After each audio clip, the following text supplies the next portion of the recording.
Flat থেকে এক যুবকের গুলিবিদ্ধ রক্তাক্ত দেহ উদ্ধার দক্ষিণ চব্বিশ পরগনার নরেন্দ্রপুরের নবগ্রামে। 37 বছর বয়সী নিহতের নাম অরূপ মণ্ডল। দেহের পাশ থেকে উদ্ধার হয়েছে আগ্নেয়াস্ত্র সহ 6 রাউন্ড কার্তুজ।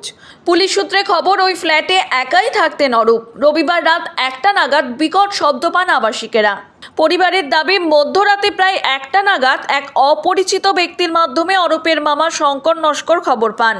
এরপর পরিবারের সদস্যরা ফ্ল্যাটে গিয়ে দেখেন ঘরের মধ্যে রক্তাক্ত অবস্থায় পড়ে রয়েছেন ওই যুবক।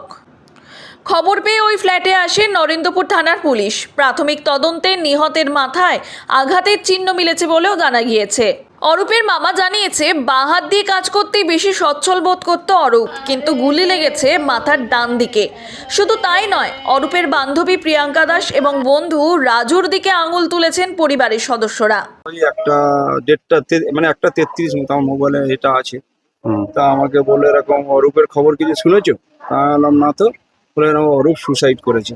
তা আমরা এখান থেকে ছেলে আর আমি তো খুব জোর দৌড়ে গাড়ি নিয়ে বেরিয়ে গেলাম। গিয়ে দেখলাম অনেক সব দাঁড়িয়ে আছে। তা আমি ছুটে ঢুকতে গেলাম, আমাকে বললো না তোমরা এখন ঢুকো না, এখন হাতটা দেওয়া যাবে না, এখন পুলিশ কেস টেস হবে সব। তারপরে যখন সবাই মিলে এসে যখন ঢুকলাম, গিয়ে দেখলাম রক্তাক্ত অবস্থায় পড়ে আছে। আর সাইডে বাঁ দিকে একটা আর্মস পড়েছিল।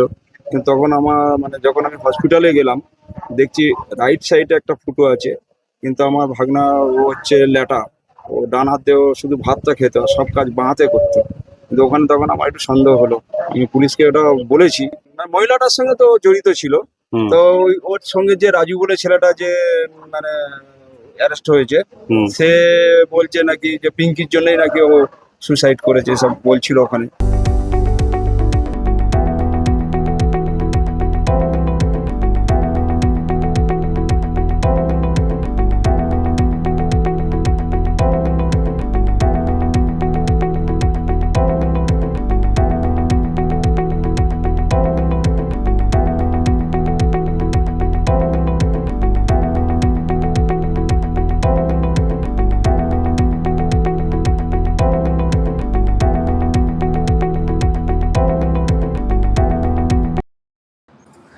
খুন নাকি সুইসাইড, বন্ধু নাকি প্রেমিকা, নেপথ্যে কোন কারণ, আগ্নেয়াস্ত্র ও গুলি কোথা থেকে এলো?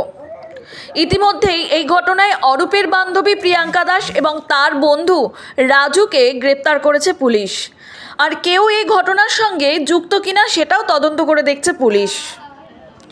দক্ষিণ চব্বিশ পরগনার নরেন্দ্রপুর থেকে শশাঙ্ক মণ্ডলের রিপোর্ট, হিন্দুস্তান নিউজ পয়েন্ট।